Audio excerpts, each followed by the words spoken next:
Black woman CEO's seat, stolen on a crowded flight by an entitled passenger who refused to move. The situation quickly escalated from a simple misunderstanding to a shocking confrontation that no one on board could have anticipated. Before we begin, make sure to subscribe to the channel and comment where you're watching from. Jasmine Carter strode into the first-class cabin, her head held high, the air electric with anticipation for her cross-country flight. The familiar scent of leather seats and subtle cologne welcomed her as she navigated the aisle with practiced ease. After a grueling week finalizing her company's biggest acquisition to date, this 6-hour journey back to headquarters would provide much-needed downtime to decompress and prepare for Monday's board meeting. As she reached for seat 2A, a gruff voice behind her interrupted her routine. "I need this row to sleep," the voice declared with an air of entitlement that made Jasmine's shoulders tense. An expensive cashmere blanket sprawled over 2 plush seats, her assigned seat and the one adjacent to it. Jasmine froze, her jaw tightening as she turned to face the owner of the blanket. He was a sharply dressed white man in his 50s, his silver-streaked hair perfectly coiffed, his Italian leather shoes gleaming under the cabin lights. His eyes, cold and dismissive, barely registered her presence as he continued arranging his makeshift bed across both seats. "Excuse me," Jasmine said, her voice measured despite the heat rising in her chest. She held up her boarding pass. "2A is my assigned seat." The man didn't even look at her documentation. Instead, he waved her away with a manicured hand and a sneer that spoke volumes. "There are plenty of other seats," he muttered, not bothering to meet her gaze. "And I always take this row on long flights." Something in his tone, the assumption, the dismissal, made Jasmine's blood simmer. It wasn't just about the seat anymore. It was the familiar sting of being deemed less worthy, less entitled to occupy space. At 42, with 20 years of corporate climbing behind her and a CEO title that she'd earned through relentless work and sacrifice, Jasmine recognized the look. It was the same one she'd encountered in boardrooms and executive lounges, the look that questioned her belonging. "Sir," she began again, her voice firmer now, "I've paid for this specific seat, and I intend to sit in it." The man finally looked up, his eyes narrowing as they traveled from her face to her designer suit, as if recalculating something. His expression shifted from dismissal to something more calculated, but no less offensive. Do you understand how first class works?" he asked slowly, as if speaking to a child. She stood her ground, voice unwavering. "This is my seat," Jasmine said, holding up her ticket for all to see, her composure masking a rush of indignation boiling beneath the surface. The boarding pass clearly displayed seat 7A, first class, window seat, exactly where this entitled stranger had planted himself. The man's name was Douglas Harper, a notorious investment banker from Manhattan, who replied with a smirk, "People like me deserve this space. Maybe you should try coach." The tension thickened as other passengers watched, some surreptitiously filming with their phones. His Brooks Brothers suit and Rolex watch seemed to be extensions of his arrogance, props in a performance of privilege she'd seen too many times before. "People like you," Jasmine repeated, her eyebrow arched. 20 years in corporate America had taught her exactly what he meant. As CEO of Horizon Technologies, she'd faced this same dismissive attitude in boardrooms across the country. The flight attendant, a young woman named Sarah, approached cautiously. "Is there a problem here?" she asked, glancing between them. "This gentleman is sitting in my assigned seat," Jasmine explained calmly, extending her ticket once more. Douglas barely looked at the flight attendant. "I've been upgraded. Check your system." Sarah tapped on her tablet, frowning slightly. "I'm sorry, sir, but there's no record of an upgrade for you. This seat is assigned to Ms. Reynolds." Douglas didn't budge. Instead, he leaned back, spreading his arms across both armrests. "There must be some mistake. I always fly first class." The line of passengers waiting to board was growing, and Jasmine could feel dozens of eyes on her back. She'd worked too hard to be dismissed this easily. Her company had just secured a $100 million contract, and she was flying to Chicago to finalize the details. This seat wasn't just about comfort, it was earned. "Sir," Sarah said more firmly, "I need you to move to your assigned seat." "Do you know who I am?" Douglas's voice rose. "I manage portfolios worth more than this entire airline." A murmur rippled through the cabin. Jasmine remained steady, her gaze unwavering. She'd faced down tougher opponents in merger negotiations. "And do you know who I am?" she replied, her voice low but clear enough for nearby passengers to hear. "I'm the person whose seat you've taken. Nothing more, nothing less. That should be enough." Jasmine inhaled deeply, refusing to back down. She'd fought too hard for this moment to let it slip away. Growing up in a cramped apartment in Bedford-Stuyvesant, Brooklyn, she'd watched her mother work 3 jobs just to keep food on the table. Every step of her journey, from the scholarship to Cornell, to her first airline job sorting baggage claims, to climbing the corporate ladder one grueling promotion at a time, had been a battle against those who assumed she didn't belong. 22 years of sacrifice had led to her appointment as CEO of Trans-American Airlines just 3 months ago. This seat wasn't just a seat, it was symbolic of everything she'd earned. "Sir," she said, her voice steady despite the fury building inside her, "I've shown you my boarding pass. This is seat 1A, and it's assigned to me." Douglas's face flushed a deeper shade of crimson. "Do you know who I am?" he hissed, leaning forward. "I've been flying first class since before you were pushing papers in some back office." The entire first-class cabin had fallen silent. Flight attendants hovered uncertainly at the edges of the confrontation, their practiced smiles faltering. A businessman 2 rows back lowered his Financial Times, openly staring. A woman across the aisle was discreetly recording with her phone. The tension crackled like static electricity. Jasmine was acutely aware that every person watching was making calculations about her, about Douglas, about who deserved deference in this clash of wills. She'd been in rooms like this before, boardrooms where she was the only black face, where her authority was constantly questioned in ways her predecessors never experienced. "I don't care who you were flying with before," Jasmine replied, her voice cutting through the silence. "Today, you're flying on my airline, in my seat, without my permission." Douglas's eyes widened slightly at the implication of her words. For a fraction of a second, uncertainty flickered across his face. Then his jaw set stubbornly again. "Of your airline," he scoffed, but there was a new edge to his voice. "That's rich. Let me speak to the captain. I've known Charles for 15 years. Douglas's arrogance grew as he crossed his arms, eyes narrowed in challenge. The tension in the air was palpable, thick enough to slice with the safety card tucked into the seat pocket. "I paid for first class so I wouldn't have to deal with people like you," he spat, his words slicing through the air like icy wind. The deliberate emphasis on "you" hung in the cabin, its implication unmistakable. Maya stood perfectly still, her expression a carefully constructed mask of professionalism despite the burning sensation spreading across her chest.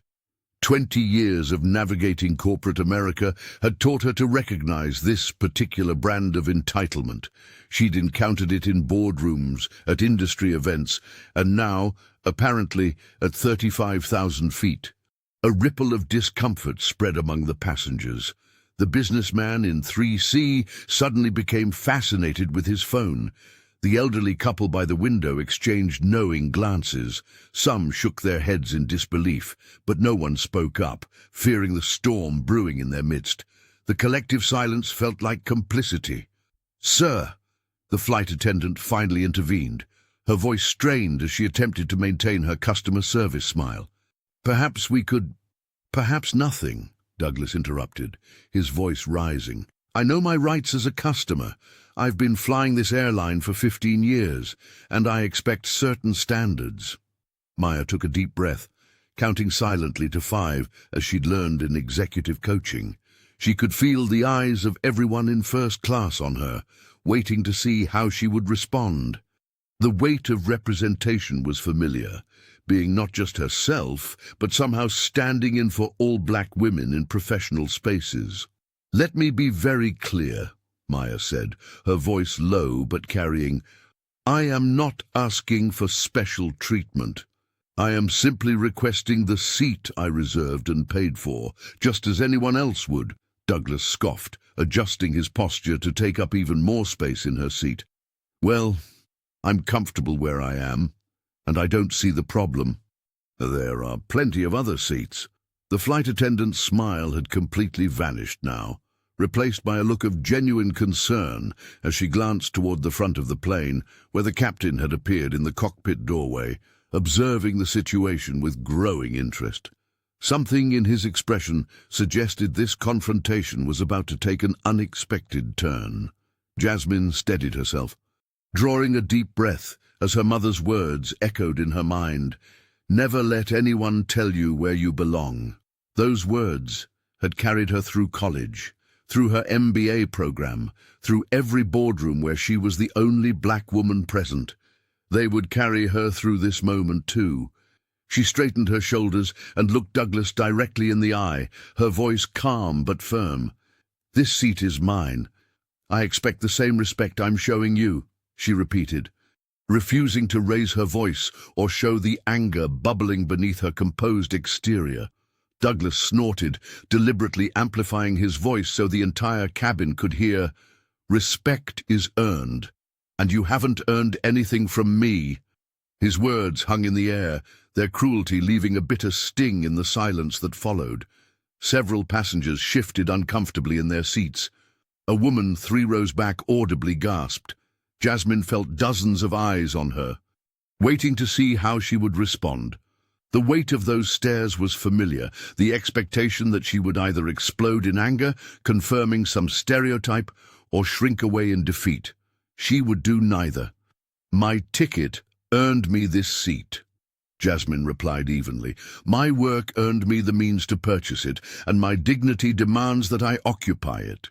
She paused, then added, "Now, you can either move to your assigned seat, or we can continue this conversation with the captain and ground crew." Douglas's face flushed red. He leaned forward, invading her personal space. "Are you threatening me?" he hissed. "I'm stating facts," Jasmine replied. "Nothing more, nothing less." A flight attendant, Melissa, according to her name tag, approached cautiously. "Is everything okay here?" she asked, her eyes darting between them. "No," Jasmine said before Douglas could speak. "And this gentleman is refusing to vacate my assigned seat." "I was here first," Douglas interjected, "and I'm not moving for—" He stopped himself, but the unspoken words hung in the air like poison. Melissa's professional smile faltered. "Sir, I'll need to see your boarding pass, please." Douglas reluctantly pulled out his phone. Jasmine noticed his hands were trembling slightly, with anger or something else. She couldn't tell. As Melissa examined his digital boarding pass, Jasmine caught the eye of an elderly black woman across the aisle who gave her a subtle nod of solidarity. Just as the standoff threatened to boil over, the lead flight attendant, Sarah Evans, approached with practiced calm. Her uniform was crisp, her blonde hair pulled back in a neat bun, and her expression one of professional neutrality honed over 12 years of handling difficult passengers. "Sir, we need you to sit in your assigned seat," she said, her tone professional but firm. "The seat you're currently occupying belongs to another passenger." She gestured toward Jasmine, who stood with her arms crossed, frustration evident in her posture. Douglas scoffed, his face reddening slightly as he adjusted his position to appear more firmly settled in the seat. "Look, I have a medical condition that requires extra legroom," he insisted, patting his knee for emphasis. "I simply can't sit in those cramped economy seats. My doctor would have a fit." He pulled out his phone, as if ready to prove his point, though he made no move to actually show any documentation. Sarah's eyes narrowed almost imperceptibly. She'd heard every excuse in the book during her career with Atlantic Airways. "Sir, if you have medical accommodations, they needed to be arranged with the airline before boarding. I don't see any notes in our system." She glanced down at her tablet, scrolling through passenger information. "And additionally, if you needed special seating, taking another passenger's assigned seat isn't the solution." Jasmine watched this exchange with growing impatience. She'd dealt with similar situations in boardrooms across the country. Men who assumed their convenience trumped her rights. The other passengers nearby had fallen silent, some pretending not to watch, while others openly stared at the unfolding drama. Sarah caught Jasmine's eye and gave her an apologetic look that seemed to say, "I'm trying my best." She turned back to Douglas, lowering her voice. "Sir, I understand comfort is important, but we have protocols. If you refuse to move to your assigned seat, I'll need to involve the captain, which could delay our departure." Douglas's jaw tightened as he looked between Sarah and Jasmine. "This is ridiculous," he muttered, though a flicker of uncertainty crossed his face for the first time. "I'm a platinum member with this airline. Do you know how much money I spend flying with you people every year?" Sarah maintained her composure, though her patience was clearly wearing thin. "We value all our passengers, sir. That's precisely why everyone needs to sit in their assigned seats." She paused meaningfully. "Now, what would you like to do?" The cabin hummed with tension as passengers pretended not to stare while stealing glances at the standoff in first class. Douglas had settled deeper into seat 2A, arms crossed over his chest, a smug expression fixed on his face. Whispers rippled through the cabin like waves, some indignant, others merely curious about the unfolding drama. Jasmine stood in the aisle, back straight, chin lifted slightly, her expression betraying nothing of the anger and humiliation churning inside her. She had faced boardroom battles with multi-million-dollar stakes, yet somehow this felt more personal, more fundamental.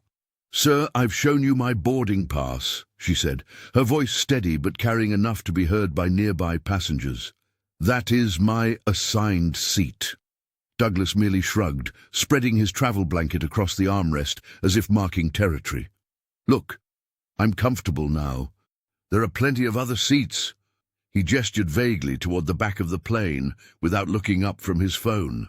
Sarah hovered a few steps behind Jasmine, her earlier confidence evaporated. She kept glancing between the confrontation and the galley, clearly hoping another flight attendant might materialize to handle the situation.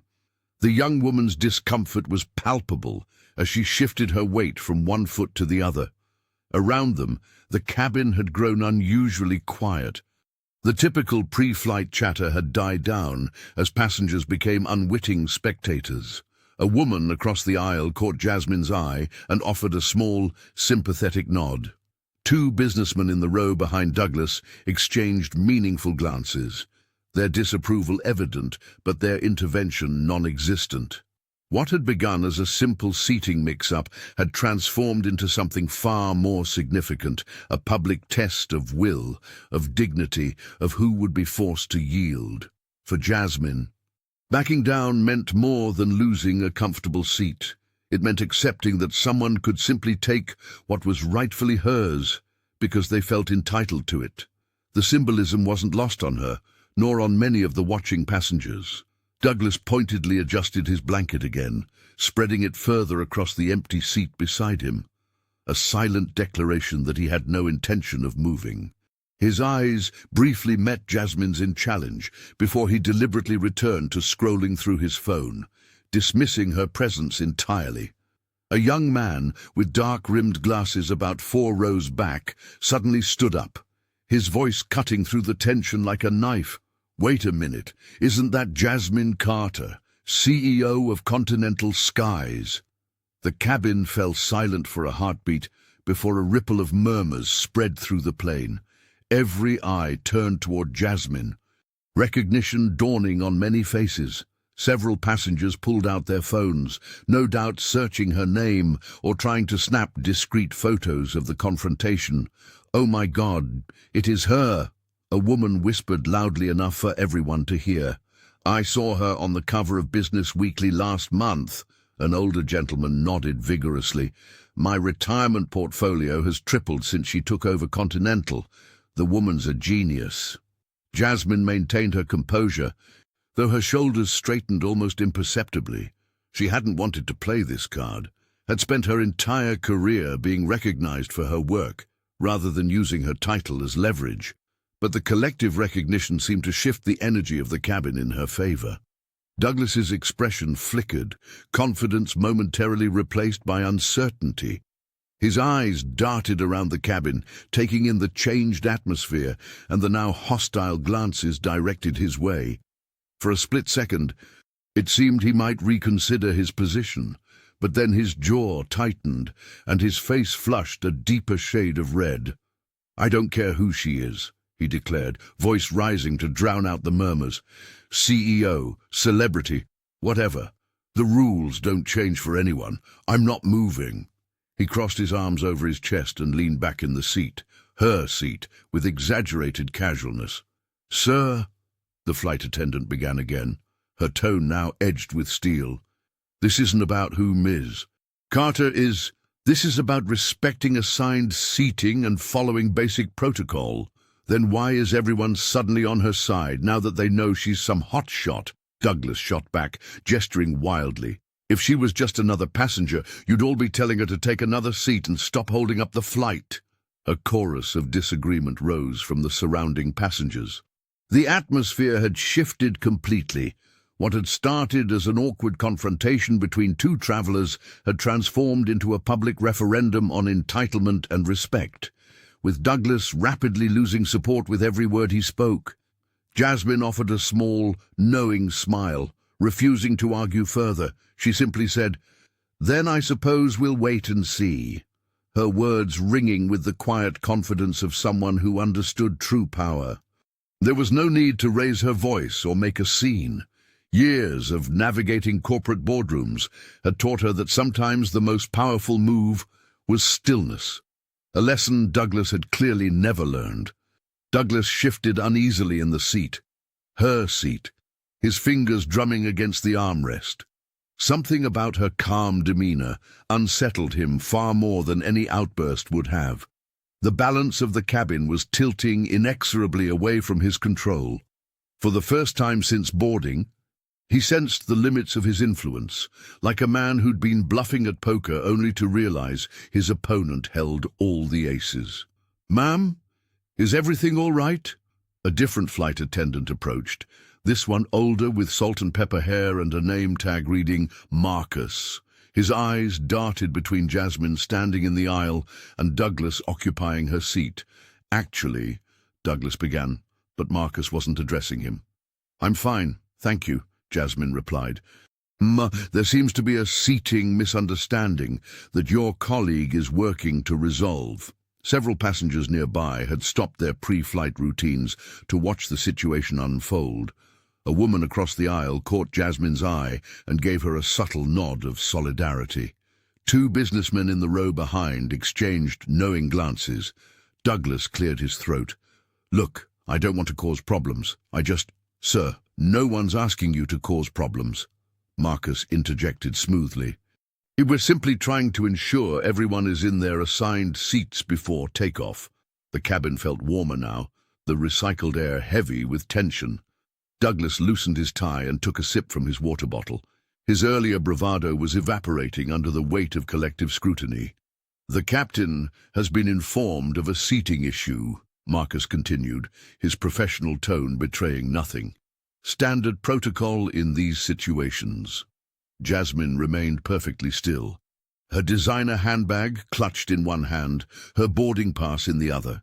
She'd faced down hostile takeover attempts and negotiated 9-figure deals without breaking a sweat. This was merely another Tuesday. "How much longer will this take?" Douglas asked, his voice having lost its earlier edge. "That depends entirely on cooperation," Marcus replied. The intercom crackled to life. "This is your captain speaking. We're experiencing a slight delay in our departure. Please remain seated while our cabin crew addresses a passenger situation." Douglas's face flushed as he realized what was happening. The flight was being held because of him. The power dynamic had shifted completely, and everyone in first class knew it. Unbeknownst to Douglas, Jasmine had discreetly tapped a coded message into her phone, a protocol reserved for emergencies that her security team had established years ago.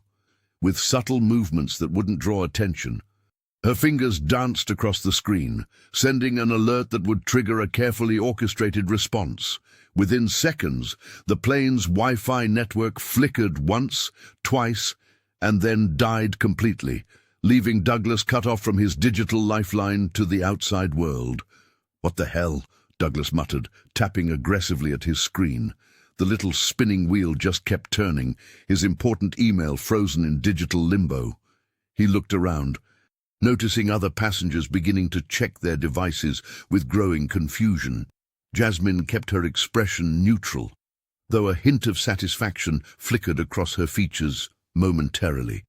Her company didn't just develop security software, they specialized in targeted network management systems used by high-level clients worldwide. And right now, those systems were working exactly as designed. Douglas fumbled with his phone, turning it off and on again, growing increasingly agitated. "Is anyone else's internet working?" he called out, his voice carrying an edge of entitlement that suggested the inconvenience was somehow a personal affront. A few passengers shook their heads. A flight attendant approached, explaining that they were experiencing technical difficulties with the onboard systems. "This is unacceptable," Douglas snapped. "I have urgent business matters to attend to. I'm very sorry for the inconvenience." "Sir," the flight attendant replied with practiced patience. Frustration mounted visibly on Douglas's face as the reality of his situation sank in. All the wealth and privilege he was accustomed to wielding like a weapon meant absolutely nothing inside this sealed aircraft. Here, 30,000 feet above the ground, his connections couldn't help him. His status couldn't save him, and his attitude certainly wasn't winning him any allies among the crew or fellow passengers. Jasmine observed his growing discomfort with clinical detachment. She hadn't planned on things escalating this far when she'd boarded the flight, but Douglas had forced her hand.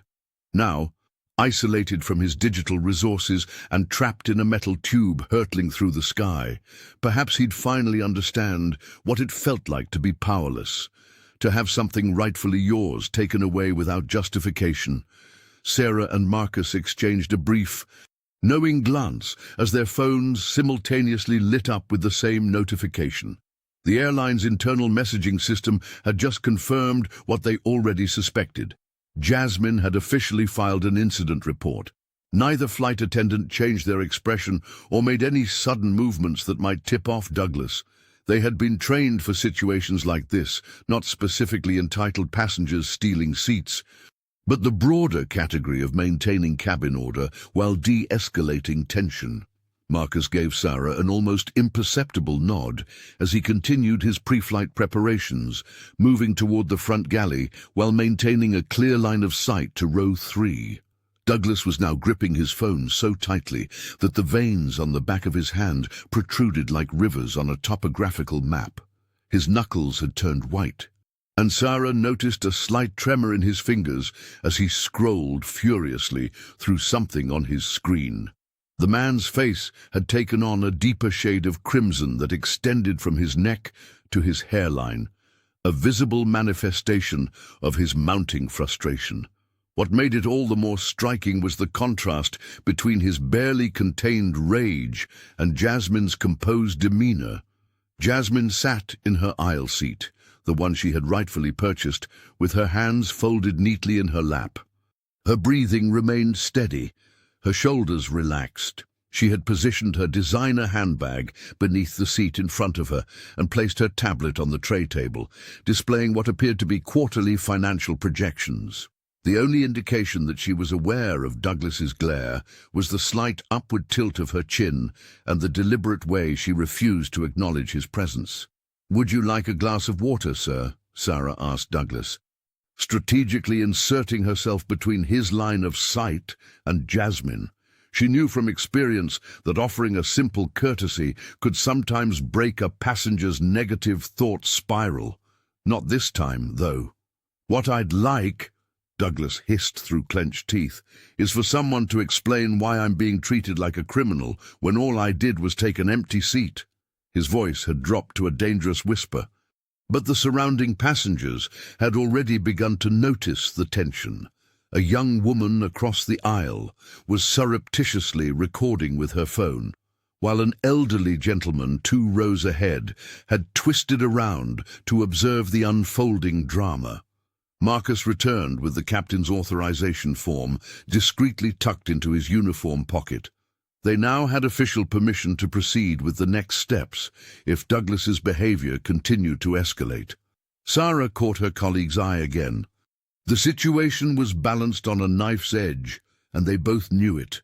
Before we begin, make sure to subscribe to the channel and comment where you're watching from. Jasmine sat quietly, her eyes drifting to the window, her mind sharp as ever. The clouds outside formed and reformed, a metaphor for how quickly situations could change. She had spent her entire career navigating rooms where she was underestimated, where men like Douglas assumed her silence meant defeat. But Jasmine knew better. Her silence was calculated, a weapon more powerful than any shouting match could ever be. Every minute that passed chipped away at Douglas's confidence, like water eroding stone. She could feel it happening without even looking at him. Meanwhile, Douglas shifted uncomfortably in the seat that wasn't rightfully his. What had started as a simple power play, something he'd done countless times before, was turning into the most humiliating moment of his life. The weight of the other passengers' stares felt like physical pressure on his shoulders. Some were openly glaring, others whispering behind cupped hands. A young woman across the aisle was recording discreetly on her phone. In the age of viral videos, Douglas knew his reputation could be destroyed before the plane even took off. For the first time in his life, he was truly powerless. There was no assistant to call, no manager to demand, no subordinate to intimidate. Here, trapped in this metal tube on the tarmac, social hierarchy had been flipped on its head. His expensive suit and practiced arrogance counted for nothing. The flight attendant who had initially tried to appease him now avoided eye contact entirely. The captain's voice over the intercom, announcing yet another delay, seemed directed specifically at him. Douglas loosened his tie, feeling sweat forming at his temples. He glanced at Jasmine, hoping to catch her attention. Perhaps negotiate some face-saving compromise, but she remained serene, untouchable. Her profile against the window was regal, composed. The contrast between her calm and his growing panic couldn't have been more stark. He realized, with a sinking feeling in his stomach, that she didn't need to fight him. Time and truth were on her side. And with each passing minute, his options dwindled further. The cabin felt increasingly warm, increasingly hostile. Douglas had never felt so exposed, so vulnerable, so utterly wrong.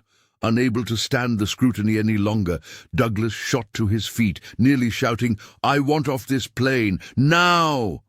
His outburst jolted the entire cabin, shattering the last vestiges of his composure. The businessman's face had turned a deep crimson, sweat beading along his hairline as dozens of eyes fixed on him. A mother in the row across pulled her young daughter closer, whispering something in her ear. Marcus quickly stepped in, blocking the aisle. "Sir, please return to your seat. We are under a movement restriction," he said, his voice calm but unmistakably commanding. The flight attendant's 6'3" frame effectively created a barrier between Douglas and the exit. "I don't care about your restrictions. I'm being harassed," Douglas spat, gesturing wildly toward Amara, who remained seated, her expression a careful mask of professional detachment. Several passengers murmured in disbelief at his accusation. "No one is harassing you, sir," Marcus replied evenly. but your behavior is disrupting this flight. Last chance to return to your seat before I notify the captain." Douglas glanced around, suddenly aware of the sea of disapproving faces surrounding him. An elderly man shook his head slowly. 2 college students had their phones raised, clearly recording the scene. The weight of public judgment seemed to crush something in him, his shoulders sagging slightly. "This is ridiculous," he muttered, but the fight was draining from his voice. "You're all taking her side without knowing the facts." From 3 rows back, a woman's voice rang out clearly. "We've been watching the whole time, buddy. We know exactly what happened." A smattering of applause followed her comment, causing Douglas to flinch. He looked desperately toward the front of the plane, perhaps hoping for rescue from another crew member, but found only more disapproving stares. Marcus remained unmoved. "Your seat, sir, now." With a final, defeated glare, Douglas slumped back into his seat, not his original one, but the middle seat he'd been reassigned to. He fumbled with his seatbelt, hands shaking with humiliation and rage. Amara exchanged a brief glance with Marcus, a silent acknowledgement passing between them. She hadn't spoken during the confrontation, hadn't needed to. The truth had revealed itself without her intervention. The tension in the cabin slowly dissipated, though passengers continued to steal glances at the drama's main players. Douglas stared fixedly at the seat in front of him, his jaw working silently. A man trapped not just in a middle seat, but in the consequences of his own actions. Douglas's face contorted with rage as he pointed an accusatory finger at the flight attendant. "This is outrageous. Do you have any idea who I am? I'll have your job for this. I'll sue this entire airline into bankruptcy." His voice crescendoed with each threat, spittle flying from his lips. Several passengers flinched at his outburst, but most simply exchanged knowing glances, having witnessed his behavior from the beginning. "Sir, please lower your voice." The flight attendant responded calmly. "You're only making this situation worse for yourself." "I demand to speak to someone in charge right now," Douglas bellowed, his face flushed crimson. "Not some minimum-wage flight attendant who doesn't understand protocol." Around him, passengers began to murmur more loudly. "Can you believe this guy?" whispered a woman to her seatmate. An elderly man shook his head disapprovingly. "Some people just can't admit when they're wrong," remarked another passenger, loud enough for Douglas to hear. A businessman across the aisle scrolled through his phone, deliberately ignoring the commotion. "Classic entitled behavior," he muttered to no one in particular. Throughout this spectacle, Jasmine remained seated in her rightful place, her posture straight, her expression composed. She didn't engage with Douglas's tantrum or attempt to reason with him further. The time for discussion had passed. Her silence carried more dignity and power than any shouted retort could have achieved. Their eyes met briefly across the cabin. Douglas expected to see triumph or mockery in her gaze, but found only steady resolve. That unnerved him more than any verbal confrontation would have. Her silence was not weakness, it was strength. She didn't need to prove anything to him or anyone else on this flight. The flight attendant spoke into her phone, requesting additional assistance. 2 air marshals were already making their way down the aisle, their purposeful stride indicating this situation would soon reach its inevitable conclusion. Jasmine took a deep breath and returned her attention to her tablet. She had meetings to prepare for, presentations to review, and a company to run. Douglas's meltdown was merely a footnote in her day, an unpleasant one, but nothing that would derail her focus or shake her confidence. She knew that sometimes the most powerful response was to simply let someone face the natural consequences of their actions without interference. The murmurs around the cabin grew louder as passengers witnessed Douglas's continuing tantrum juxtaposed against Jasmine's composed silence. The contrast couldn't have been more striking or more damning.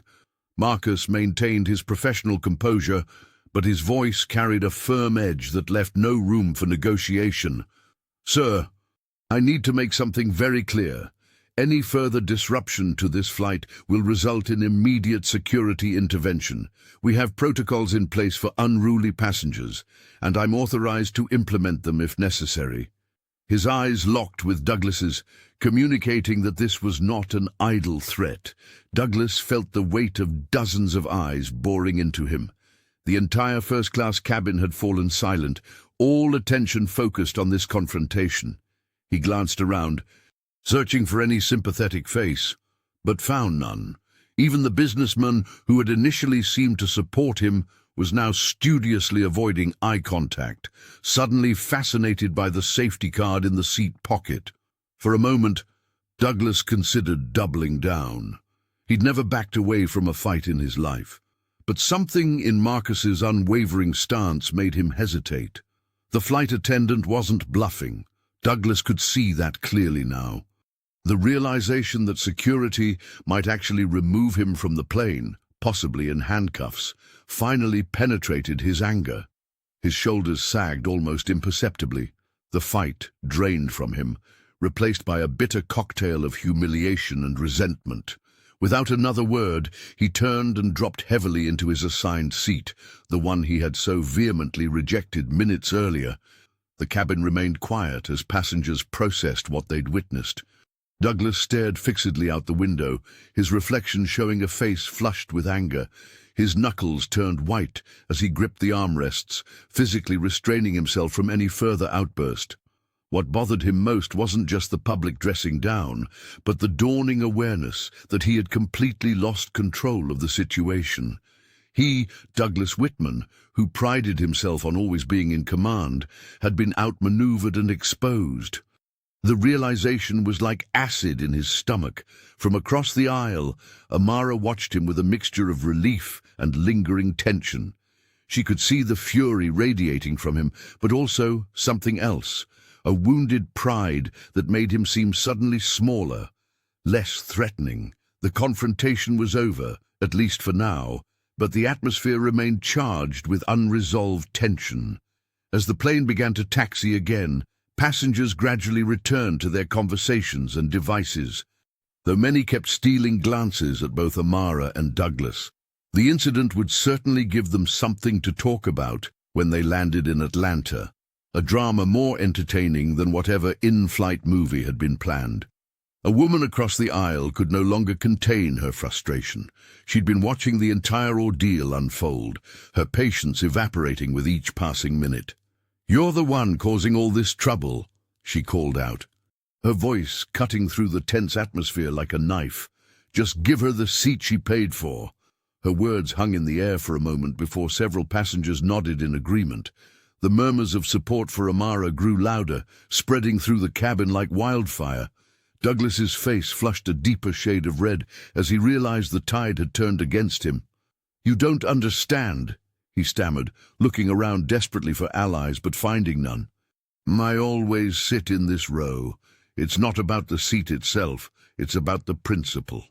His excuse sounded hollow, even to his own ears. An older gentleman 2 rows ahead turned around. "The only principle I see is that you took something that wasn't yours," he said calmly but firmly. A businessman in a crisp suit added, "Sir, we all have confirmation numbers. That's how this works." The collective judgment of the cabin had crystallized into a unified front against Douglas. What had started as one man's entitlement had transformed into a public referendum on respect and decency. Passengers who had initially kept their heads down, pretending to be absorbed in their books or phones, were now openly staring, their disapproval palpable. "This is ridiculous," Douglas muttered, but his voice had lost its earlier confidence.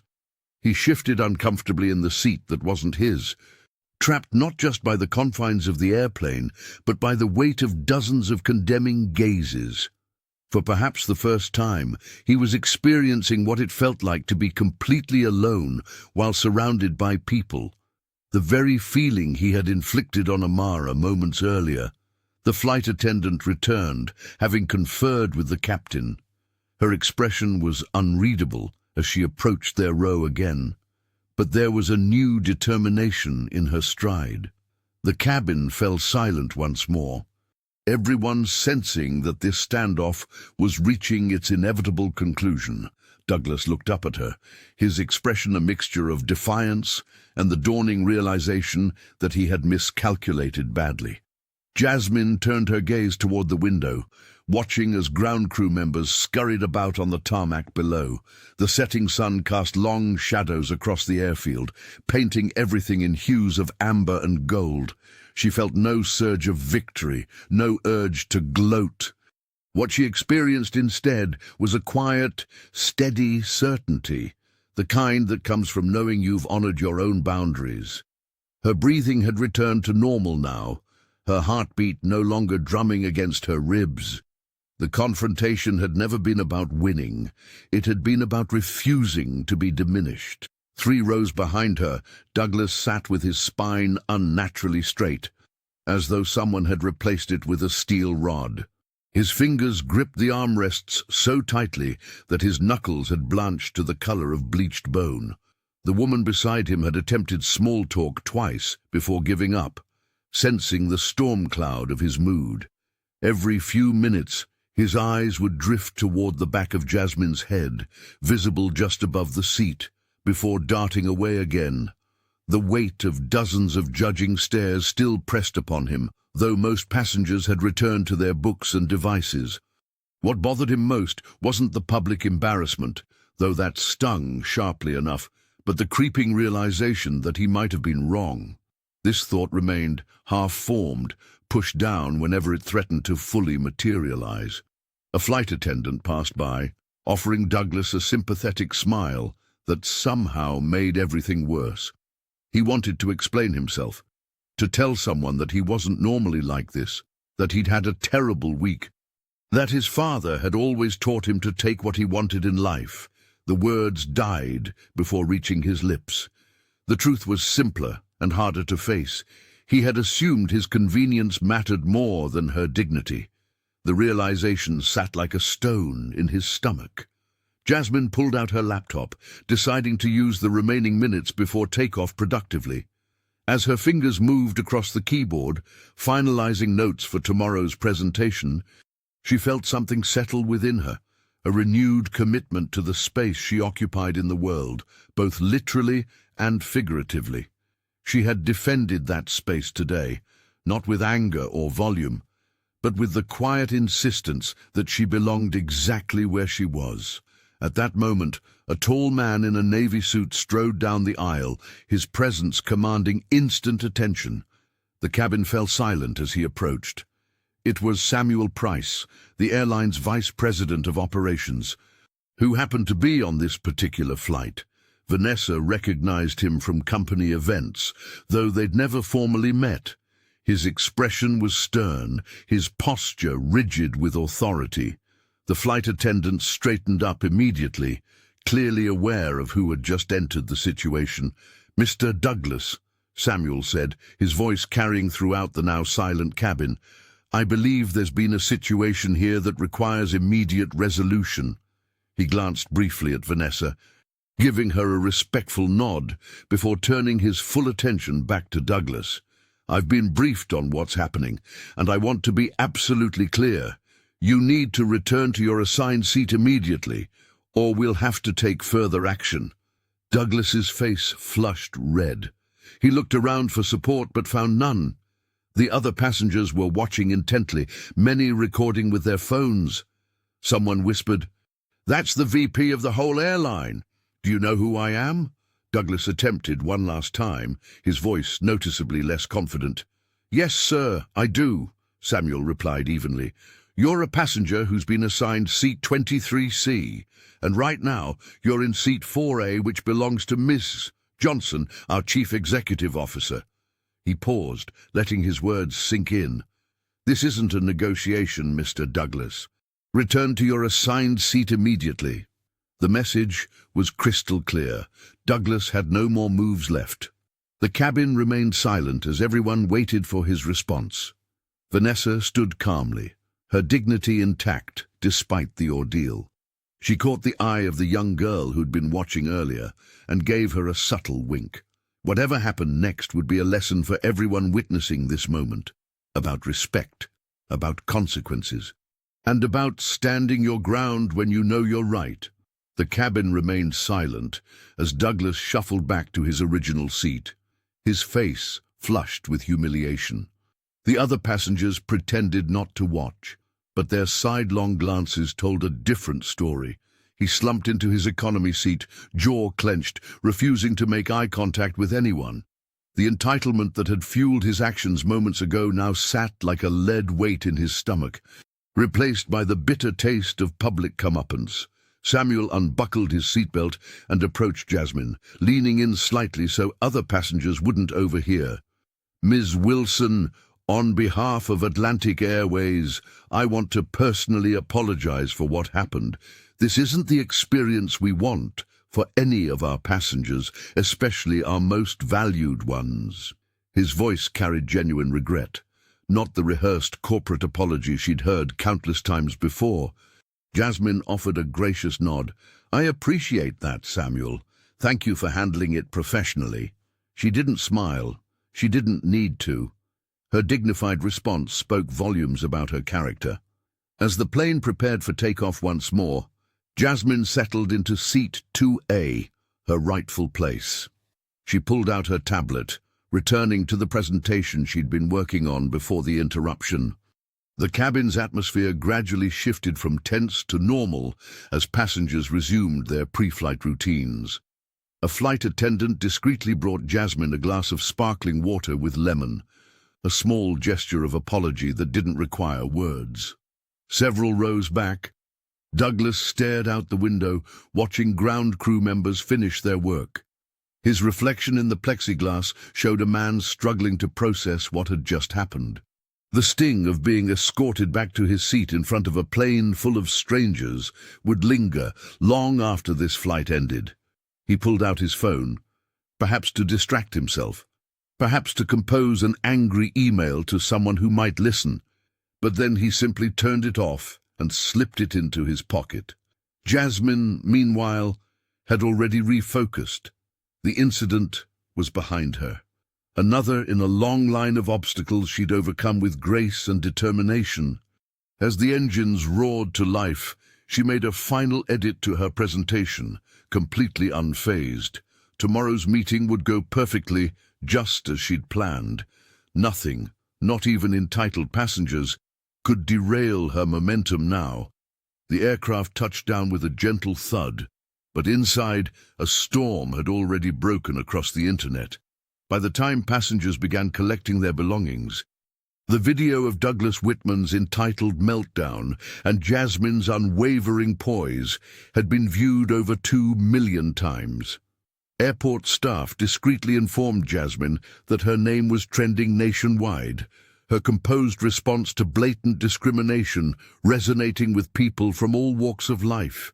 She scrolled through her phone, overwhelmed by thousands of supportive messages flooding her notifications. Douglas, on the other hand, exited the plane to find his phone bombarded with texts from his employer. The board of directors had called an emergency meeting. By evening, the investment firm had released a statement distancing themselves from his behavior, and by morning, his termination was announced. Former colleagues who had laughed at his jokes for years now refused his calls. His country club membership was quietly placed under review. Even his own children had seen the footage, his college-age daughter calling in tears to ask how he could have behaved that way. For Jasmine, the unexpected spotlight brought opportunities. 3 major networks requested interviews. Her company's stock rose 7% as the public rallied behind her leadership. More meaningful were the emails from young black women in corporate America, thanking her for showing them what quiet strength looked like in the face of prejudice. "You didn't just keep your seat," one wrote. "You showed us how to hold our ground." 6 months later, Jasmine gave the commencement address at her alma mater. She never mentioned the incident directly, but spoke about dignity as a non-negotiable right. "The world will test your boundaries," she told the graduates. But remember that your worth isn't determined by others' perception of you. The standing ovation lasted nearly 5 minutes. Douglas eventually found work at a smaller firm, but the incident followed him like a shadow. In a moment of reflection, he wrote Jasmine an apology she never responded to. Some lessons come too late, but they come nonetheless. For thousands watching from afar, the message was clear. The world was changing, one seat and one stand at a time.